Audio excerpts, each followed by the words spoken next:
I am unashamed. What about you?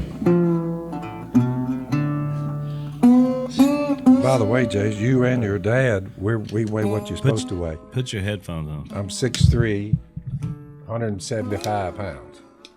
Yeah, but you were 220.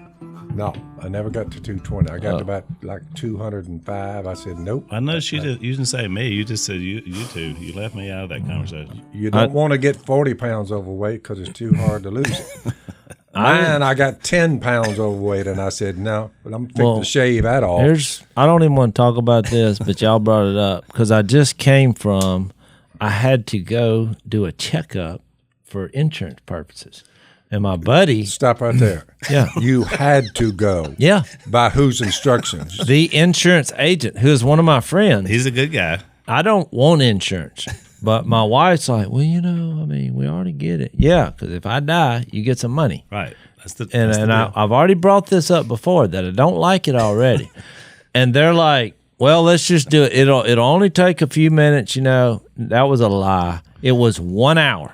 Look, I go in there, and it's a drive-through, basically. I said that to the lady. I'm like, so this is basically a drive-through. Like you're getting a McDonald's burger. Yeah, drug test and to see if you're healthy. She asked me 150 questions. And look, just over this page after page. Do you have any kind of cancerous tumors in any region of your body? I'm like, not that I know of. So let me get this your right. job to figure that out? You're the medical professional. I'm not a doctor. Have you experienced, dizziness, aches, and pains? I'm like, well, I hit my head when I was jumping for a frog, and I was a little dizzy. Does that count? No, I think we're okay with that. Look, so then she said, what do you weigh? I said, I don't weigh myself.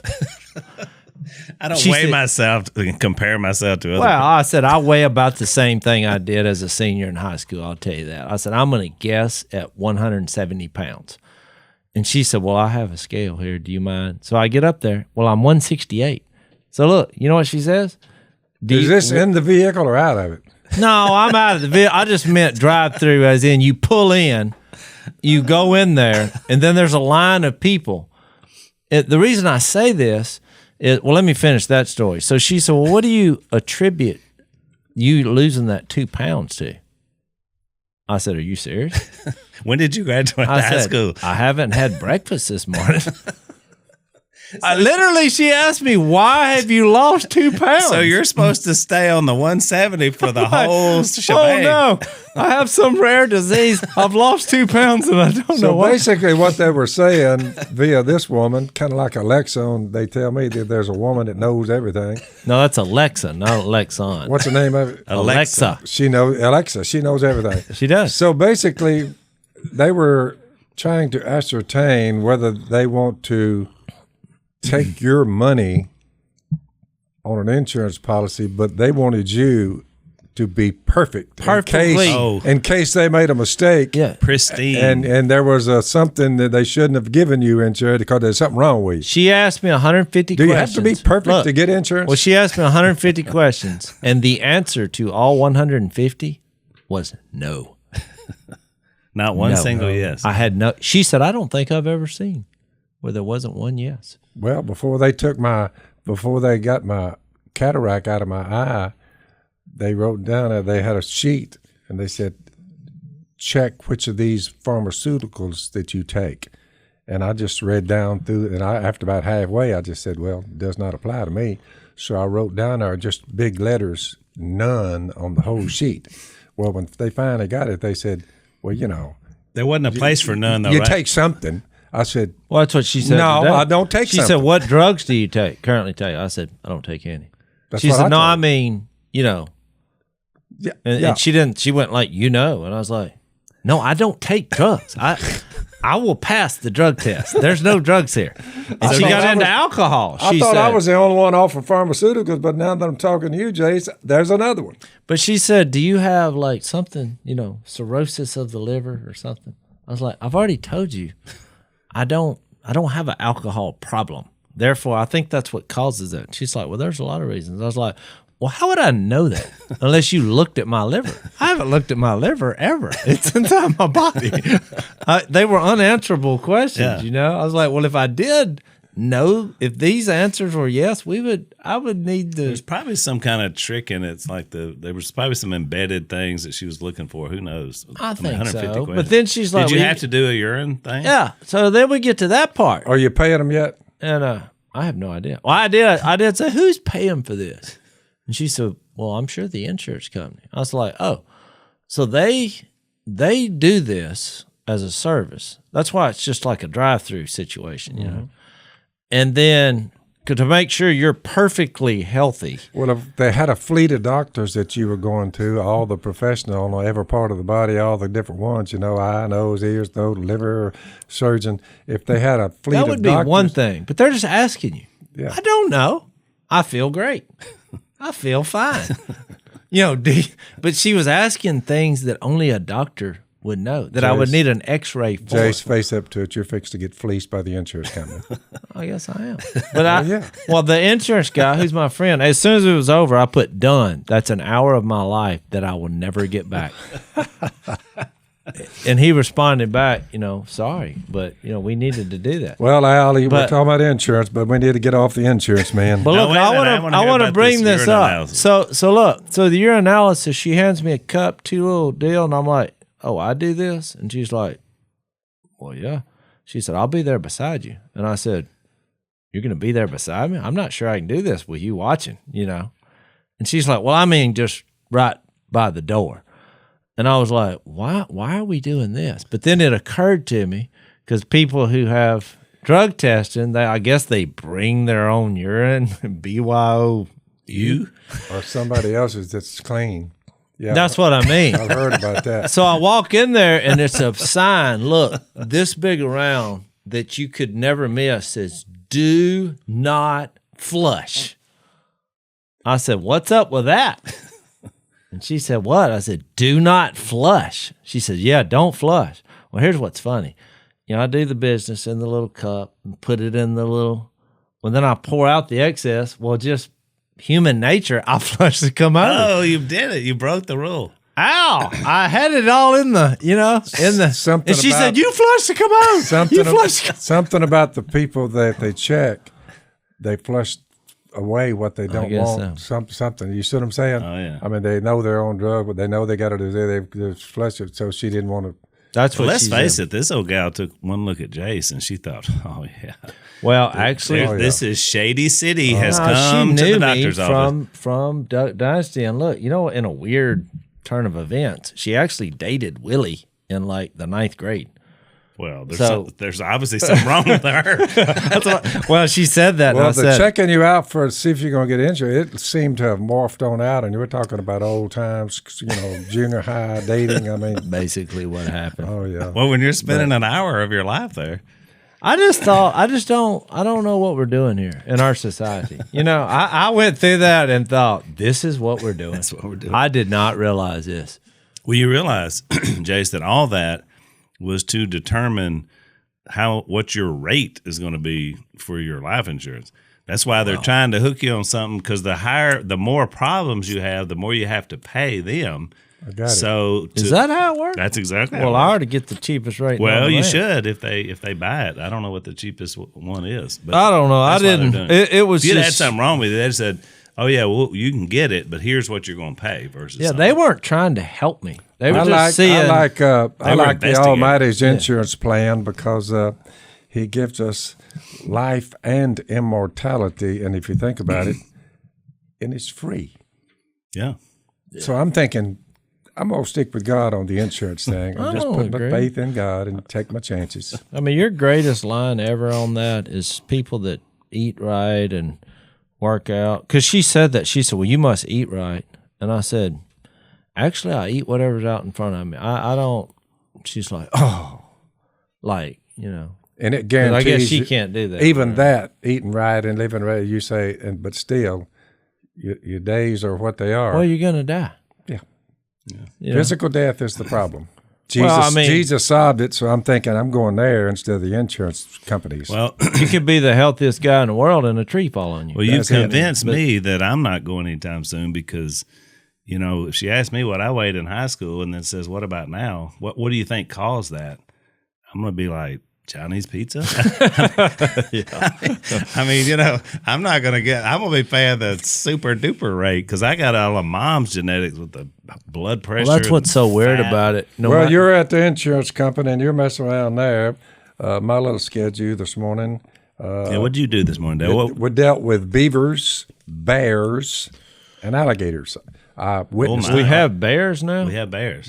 Bears have been. I just saw the fine imprints in the mud, and I backed up. I said, Dan, what kind of track is that, son? You're supposed to be a tracker. You run with me. He looked over there. He said, it looks like bear tracks. I said, that's exactly what it is. I alerted the farmer friend of mine because he was headed toward the corn patch.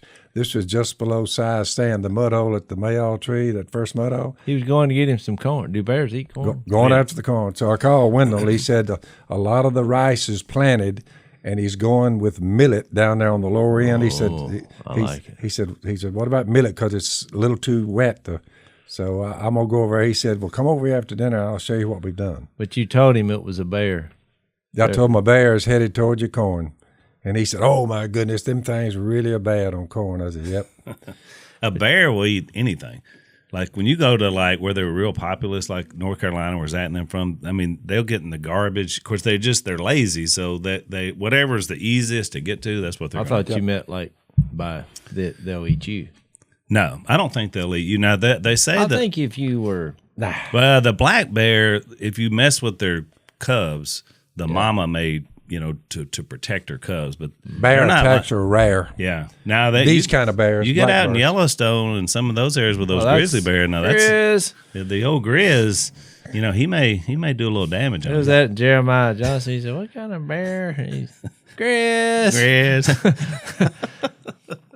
If you hadn't seen that movie, you ought to be ashamed of yourself. But you'll get it. Yeah, Dad quotes it quite often. So we got bears now, which that's a state thing. They decided to somebody. Do we have a bear season? Are we still? Yeah, I think they got a little season for them. The Chaffalaya Basin and over on the. Not up here. Not here, right? No, we've gone through what you do when you encounter the bear that's angry. That's right. It basically says kind of like the insurance, you just die. About a decade ago, you can't defend yourself. Whatever you do, don't hurt the bear. Yeah. Use whatever means necessary not to injure the bear. I'm like, what about me? I mean, yeah, you don't matter in this equation. That's why in all of my speeches I give that order of things because people in our government they've missed that.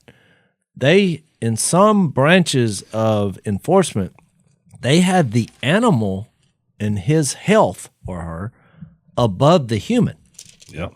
And that's to me causes chaos in society. Welcome to a wacky world, Jase. Romans chapter 1, if you want to check that out. It's the world we live in.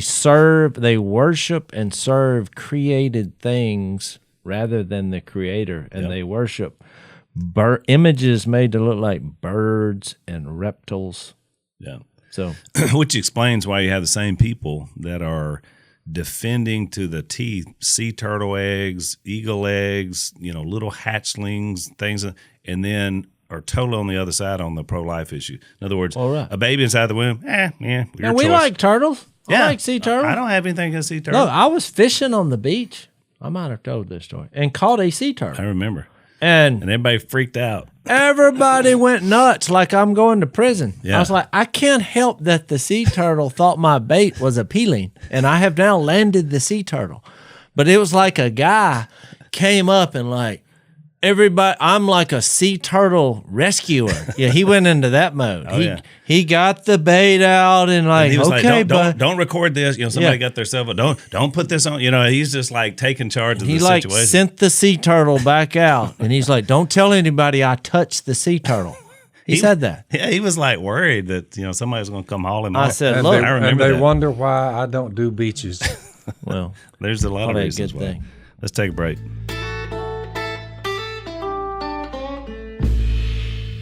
So today I wanted to go back just a bit and look at something. We talked about this, but we left a piece out. And so I'm working on a sermon that I'm preaching on Sunday from John 6 about this Jesus calling himself the bread of life. We talked about the miraculous feeding. And one of the things we didn't bring up, Jase, when we talked about that is if you go back to Mark and Matthew's account of this, what's going on here in John, because not every one of the gospel writers included everything that happened. Some left some pieces out and others didn't. Right. And there was another miraculous feeding with this associated during this deal. It wasn't just the 5,000. Like the next day he fed 4,000, which I guess 1,000 probably went home. And so, there's actually 2 miraculous feedings. So they've seen this twice, which really I think makes this text important in John 6. Now, are you sure about that, or you think they just got a different version of the story? No, I'm pretty sure. But here's why I think it was 2 feedings at the same thing is because he asked the disciples, he said, how many did you pick up after the first one? And they said 12. And he said, how many did you pick up after the second one? They said 7 baskets full. So we got 2 feedings and we got 19 basketfuls left over because as we talked about, Jesus is miraculously creating this bread and fish. Yeah. And so his point was, why don't you believe?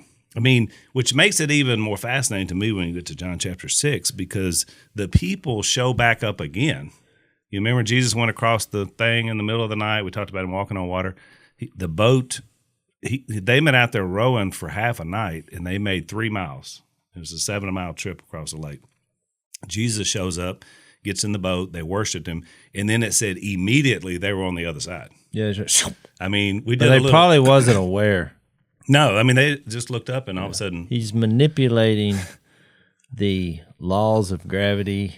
Well, they had the wind. I mean, just think about atoms. that. They've been like all night long trying to get there. They cover not even half, and he did. Boop. That's my point, though. People who read, they get to know Jesus. You start seeing that there's all these little stories have these manipulation of matter, Right. like all these laws that we go by as humans. Right. They don't apply. So, at what point are you saying this guy is not from this planet? Well, and you'd think it would be obvious, right? You would think, which is why I'm always bringing up the idea about chasing miracles, which I know I've offended a few people. I'm like, if God wants to do a miracle, he obviously can do it at any time, at any moment. I think it was so difficult for him when John finally got, after the Gospel of John, when he wrote 3 little books, other books, 1 John.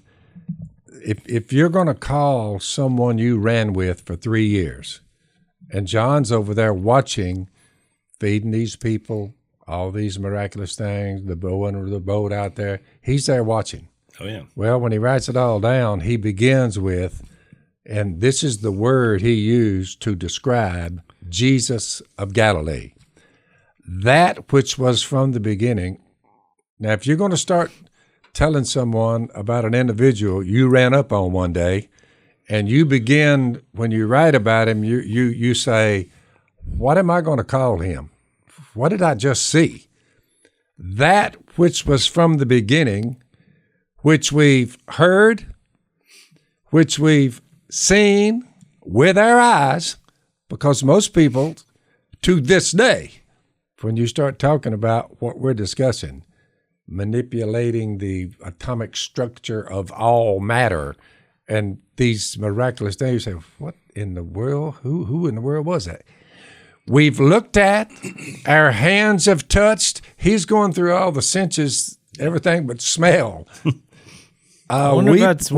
We proclaim concerning the word of life. The life appeared. You'd imagine you got the God of creation walking around on a dusty road, and you're like, surely you are kidding. Creator of the cosmos, carpenter's son, what? Which was their point later on. Yeah, right. Just think about the proving that what he had to do. The life appeared, and we've seen it, We testify to it. We proclaim to you the eternal life which was with the Father and has appeared to us. We proclaim to you what we've seen and heard so that you'll have fellowship with us. Well, if you just look at that opening monologue on what he had thought about what he had just seen, the closest thing he could come up with was a that. He was that. I'm not sure what. You see what I'm saying? Right.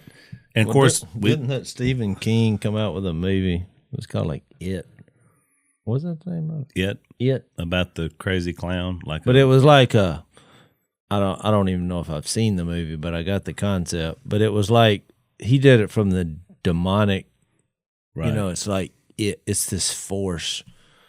And somehow it inhabited a creepy looking clown that lived in the sewer. But you might be on to something, Jase. But I'm saying it's like when you try to describe something that's not of this world, like he went with in the movie It, like they're saying that. Plus there's an it too, because he said the life appeared, we've seen it, and we testify to it. So even well, that's what made me think of it when you read it, because I was like, he became a he morphed into a that and an it. That's right.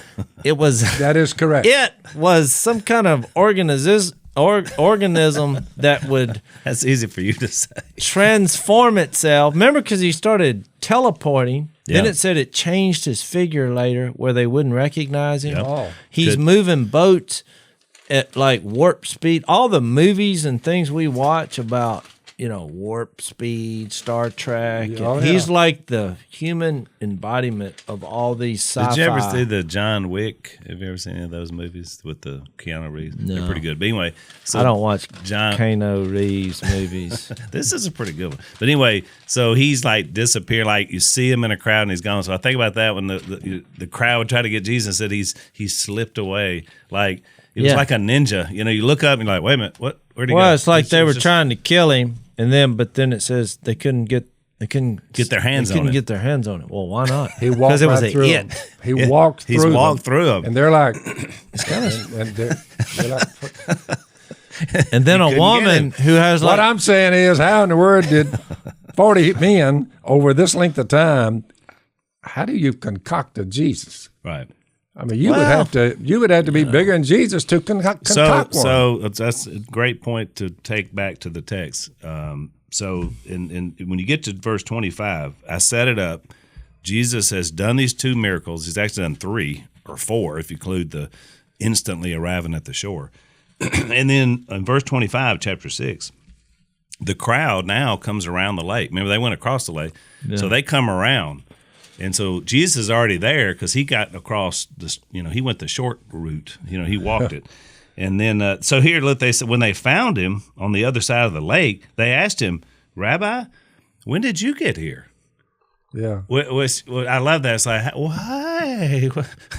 What was a fancy meeting you here? And so, Jesus looks at him, I love it. He says, I tell you the truth. What you think about every time you see that phrase in the scripture, it's like one of us saying, I tell you what. I mean, every time he says it, it's almost a disgusted or at least a put out thing. It's like, you people, because he says, I tell you the truth, you're looking for me not because you saw miraculous signs, but because you ate and had your fill. And so, I mean, the jig is up. He looks at it and says, even Miss K figured that out. If you feed them, they will come. Exactly. But he might have just been stating the obvious. I'm telling you the truth. Yeah. Well, it could be. He's the only person that actually could say that and be right and 100% of the time. It means it every time. Let's take another break.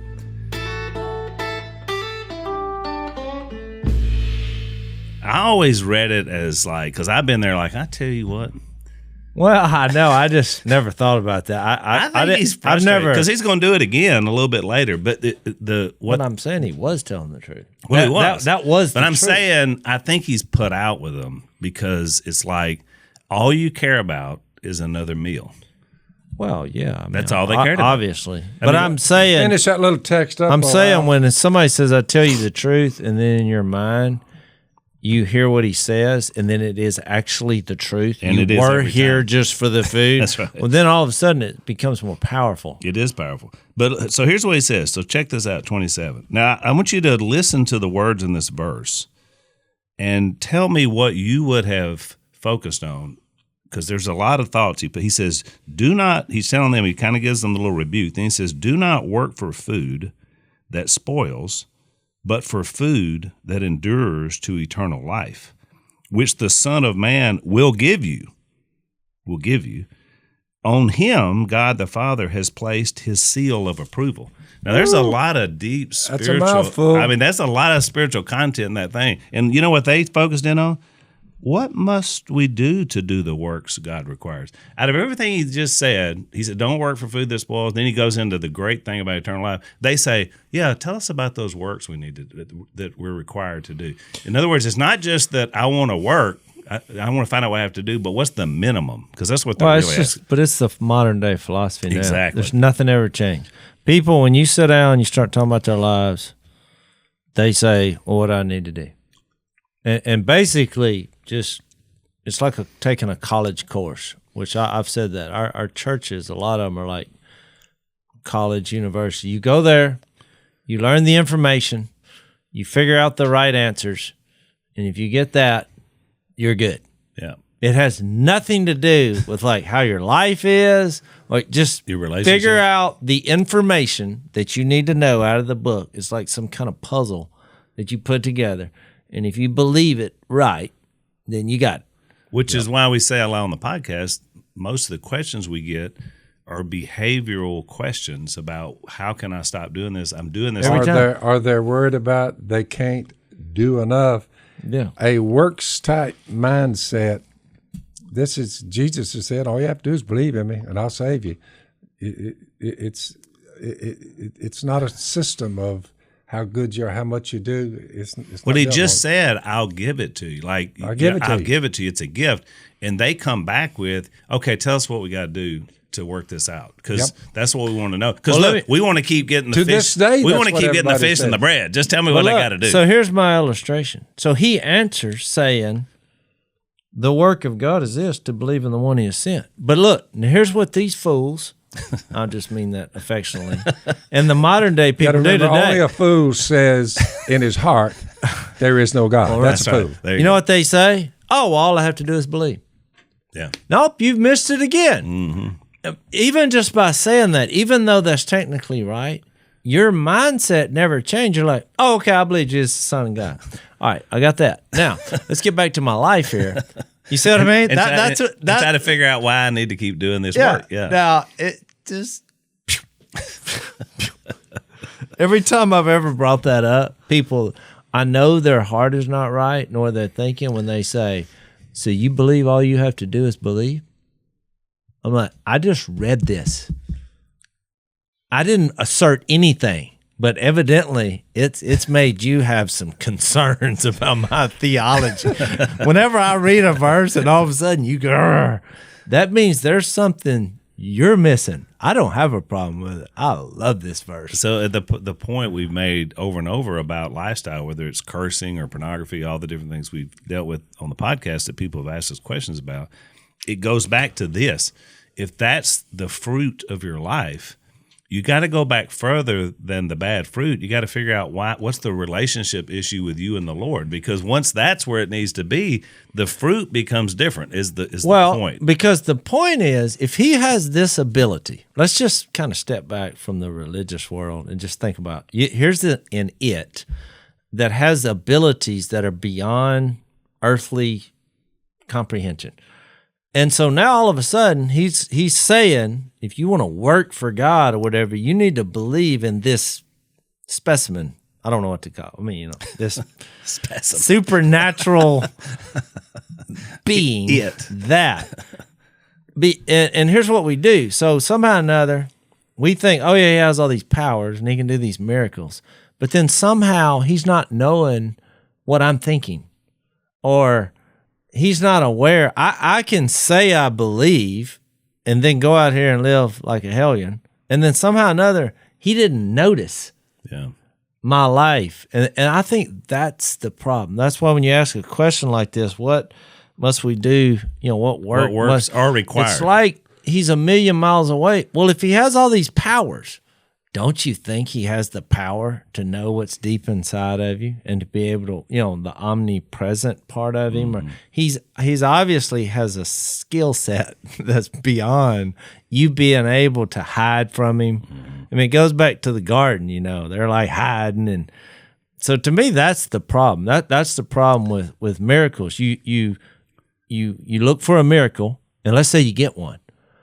Well, does that nullify his ability to be supernatural and see you 24/7 and to know that you're just lying to yourself and to him if you're living a hypocritical life? Well, we've talked about before, people find in the Christian world, unfortunately, but they find comfort in just give me some rules. Like I remember a sister one time came to me and there was something going on she wasn't sure about, and she laid out her little thing, and I was like, well, the Bible doesn't really say much about that, so just you just have to work that on your own. She said, well, I would rather you just tell me what I need to do. I mean, I'll never forget her saying that. I'd rather you tell. In other words, I just said, work it out. I've studied this issue, whatever the issue was. I don't even remember what it was. But she didn't want me to say, you figure it out. She wanted me to say, well, this is what you have to do, and this is what you can't do. All right. And usually when people I'm find talking with comfort someone, in that. I remind them repeatedly, look, all your sins will be removed, all your past ones. Blessed is the man or woman whose sin the Lord will never count against him. And I said, now look, here's the good news. It gets better. And all your future sins won't be counted against you. All you have to do is trust God and try. I said, he's taking care of everything. It's called grace. You can't earn it. You're not good enough. You're never going to be. You're going to make mistakes. Before you run up on Jesus, you make mistakes? Yeah. I said, well, after you run up on him, do you think you'll ever make a few more as you go forth? Well, I'm struggling. But I said, look, trust God and try. Love God and love your neighbor. I said, it's way easier than you think it is. That's why he said, my yoke is easy, my burden's light. That's right. I mean, the grace teaches us to say no to ungodliness in our wicked world, Titus 2. That's what it teaches you. But it's a hard concept. You'd think we wouldn't crave law. Let's take another break.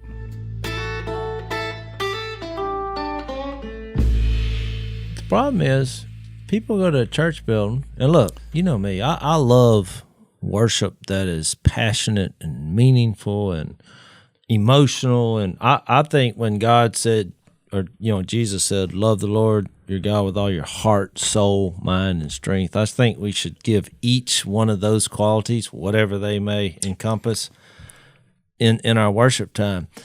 Where I have a problem is a lot of people believe that they only experience the presence of God in a worship assembly. I'm like, he doesn't leave once you left the building. The presence of God is strong. He's not Elvis, Yeah. He really is everywhere. But but you've been in these church services, which I've never said a word up until right now, but it just kind of bugs me. They're like, we get here and they're like, let's pray for God to come. Or, or we sing a song saying, come to this place, where I'm like, well, he was with you 5 minutes ago driving down the road when you were practicing the worship song that you're now doing now. It's like somehow or another in our minds, once we leave this setting, we left God. Yeah. Never confine your worship to a structure that meets a couple hours on Sunday morning, maybe 1 hour that night, and they throw in a Wednesday night. Well, that's 4 or 5 hours a week, 168 hours in a week. You're like, man. I needed more than that. Yeah, that's God's trying to tell them, look, before you walked in the door, I was with you. You worship me everywhere you go. Who you are, it becomes your lifestyle.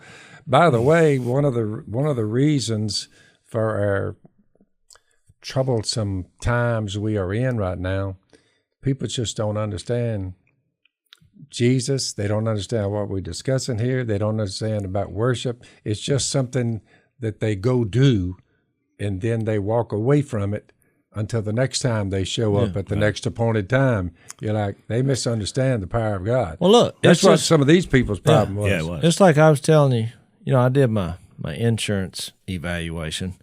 Well, when the girl was telling me, I used to date your brother, she called him Jase, so I knew that went way back. Yeah. And so I'm like, well, hey, how, are you married? Do you have kids? And she's like, I have 3 kids. And then then there was an awkward silence. And I could tell, I'm like, she's getting teared up. Uh-oh. And she's like, I just met this person. And she's like, well, I'm not going to say I'm married. We're going through problems, And so I'm like, and she got choked up. So I was like, okay. Because now I felt, talking about the presence of God, I felt I have to say something about Jesus in this moment. I don't know this person. She's upset. I know Jesus, and I know whatever she's going through, I know the solution.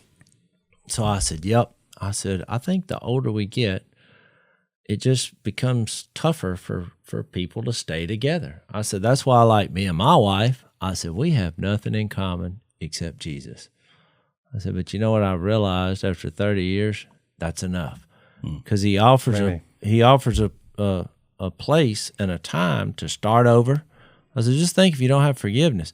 Well, then she said, well, I go to church, And I said, great. There's the money phrase. I go to church. But that's why I'm telling this story.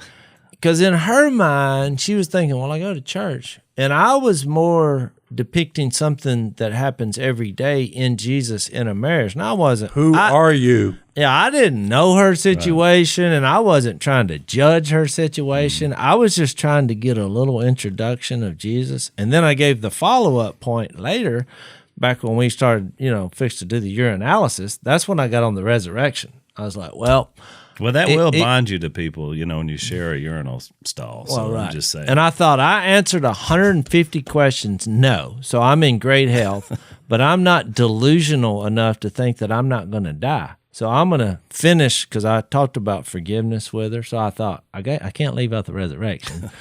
So I said, look, tell you the truth, whether I get this insurance or not, I could care less. I said, because I'm all in on the resurrection. Some dude called about an hour before I came up here. The phone rings just an hour ago. Yeah. He said, what do you want? I said, nothing.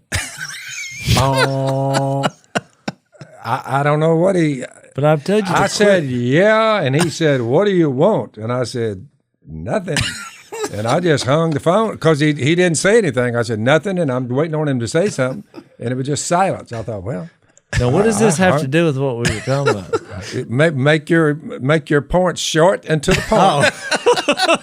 Because people will be calling you out of the blue and say, what do you want? Well, I have all I need. I have a relationship with the Lord Jesus, and dude, I don't want anything. So you made your point. Since we've gone there. I already had it all. But I tell you this. I got to give you a confession. Yesterday, I'm driving down the road, Phil. Yesterday, I'm driving down the road, and they got these new, what do you call them things? Roundabouts, and they're all under construction, so it's chaos. Well, I'm just, in a trance, and I sense a vehicle like really close to me in one of the roundabout. I look up, and it's a guy. He's like, hey, pull over. And I'm like, but it's just a guy in a beat-up old truck. That's when I reached for my weapon right there. In America now. I did that. Pull over. I'm like, yeah, I'm going to pull over. I reached out. I have a pistol, and I put my hand on it. Now, I didn't have one in the chamber. By the way, that says a lot about our culture, current culture. I literally... It has to be within arm's length. Yeah, well, I had an arm's length. So I'm like, hey, okay. And he's been dangerous now because it's it's like 2 lanes, but he just runs up in front of me. He's like, pull over. And so I roll down the window and look, he has a cigarette in his hand and one in his mouth. A double dip. He had a cigarette in his mouth. That's the first thing I noticed. And he said, hey, I'm trying to send you a package. What's your address? I said, what? He said, I'm sending you a package. We're going through the second You're driving through roundabout. town. Yeah. I'm trying to yield and look.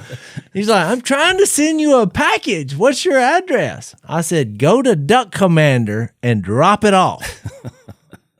He said, okay. And literally he hit the gas and went 100 miles an hour. I just so I thought, what in the world was that? I don't know, but I don't want him knowing my address. And No. they wonder, they say, so how many times have you been to town in the last 3.5 months? man, you'll never go out I said, in a moment of weakness, I went one time, little dental appointment. They called up because the thing kept ringing. I said, okay, let me get up there. So I went up there for that. And I told that dentist, I said, make it fast, whatever it is. He checks me out. He said, no, you're good. So I walk out and get back to the rig, and out of there I came. So let's take our last break. So, Jase, when's the last time you've been to town? I came from town to get down That's here. what I'm saying. I'm in town all the time. So I just had a what am I doctor missing visit. after you told that story? I said, is that the kind of stuff I'm missing? Well, here's my point. Jesus went to towns and he tried to help people. So I introduced Jesus a while ago to the nurse because even though we weren't in church, I It was sensed a good move. that she was upset. And I thought, as a son of God, even though I have flaws and, I sensed, okay, she's in pain. So Now, you've said an interesting thing, Jase, and to your credit, how would you say that's pretty well how Jesus rolled? In other words, you have to be ready at the moment, whatever moment there is. The guy that called me and said and used God's name in vain about 5 times, ordering a duck call. And I was thinking, man, I said, look, why you keep cursing the only one that can save you from death? Well, there was just silence. About the 5th time, he said, GD something. I thought, why do you keep cursing him? Well, there was silence on the phone. He said, hey, you got my order? I said, I got your order. So he hangs up. 10 minutes goes by. The phone rings again. He said, hey. I said, yep. He said, it's me again. He said, I've never thought about that. I said, well, you curse God like he's done something to you. I said, man, I said, he can save you, give you eternal life. I said, you know what you ought to do? And I looked down at his sheet right quick. I said, you ought to drive over here. I said, it's about, from where you are, about 8-9 hours. I said, you ought to drive over here, and I'll tell you a story about the one you're cursing. I said, you may change your mind. He said, well, I might do that, Hoss. I said, you ought to. Boom. A week goes by, and the knock on the door, and the dude steps in. He said, you know who I am? I said, he's a husky. I said, no, I don't believe I ever met you. He said, I'm the one that was cursing God. I said, so you did come? He said, I got to know. I said, come on in here. Look, like he was Dirty Harry, converted. I gots to 17 know. years went by. I'm speaking over there in the state he was from. And the preacher says, somebody walked up there and he said, Phil, you remember the dude that was cursing God on the phone? I said, cursing God on the phone? I said, I remember that way back. I said, that's been a long time ago, 15, 20 years ago. He said, he's down there waiting on you, wanting to talk to you. He heard you was coming to this church tonight. He said, by the way, he's one of the leaders of this church now. Mm-hmm. I said, my point is, just like you and that girl, you never know. Well, I mean, you never know how God works in your life. But do we believe you God, is working, living, and active? doing that is hard to do in a church building, is what I'm saying. Yeah, I don't know where we got into this. Paul said making the most of every opportunity because the time is short.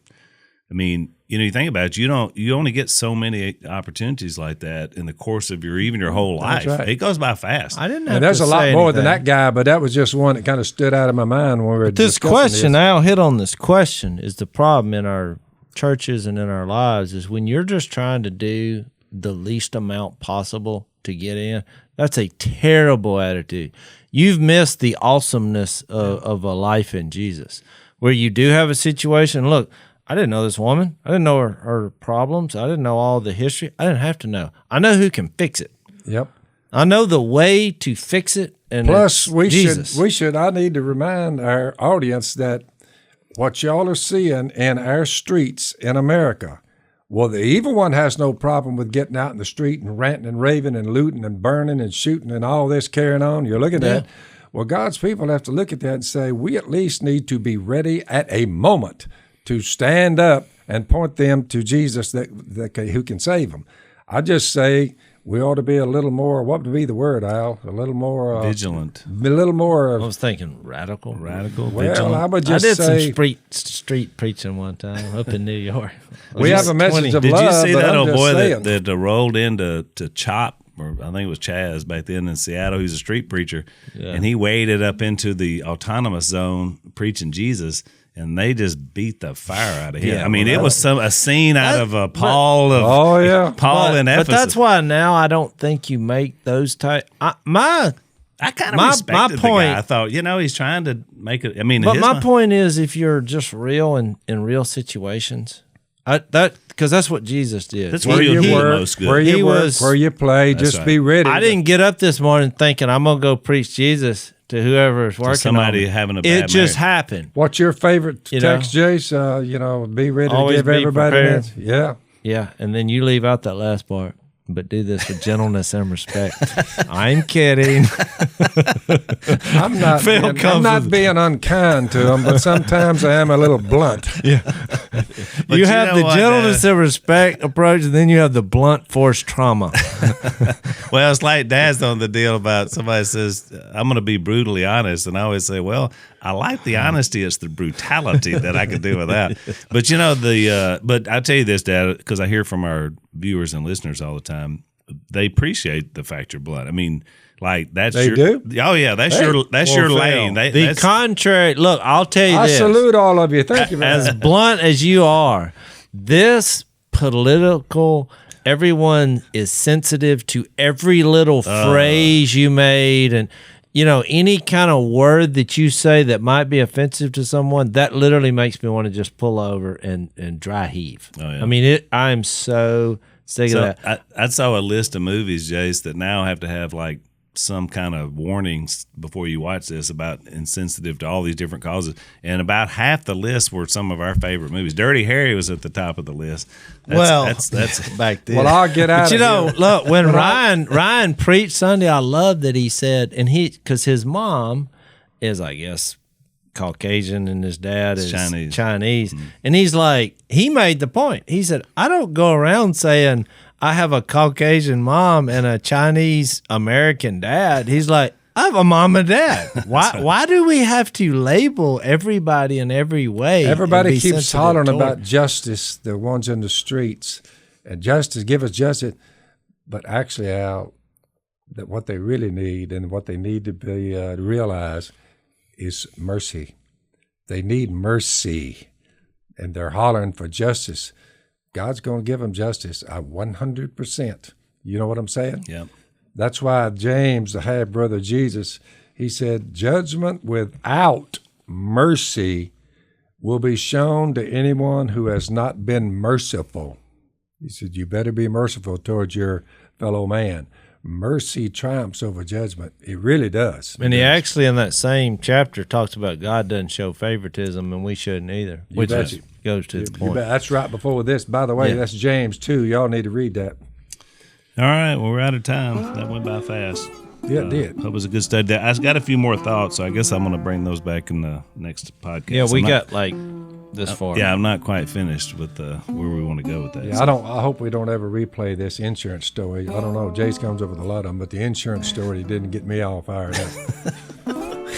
It's part of life. Look, It happened. it's the sausage being made of life. It happened. Trust me, if you want some insurance, they're going to go out there and ask you 150 questions. They're going to poke and they're going to prod and say, how did you lose 20 pounds? So are you going to be going next week for that? That'd be negative. No. So we're so glad you guys were with us today. You can subscribe on iTunes or Spotify or YouTube or Facebook, and be sure and rate us on iTunes so that other people can know about the podcast.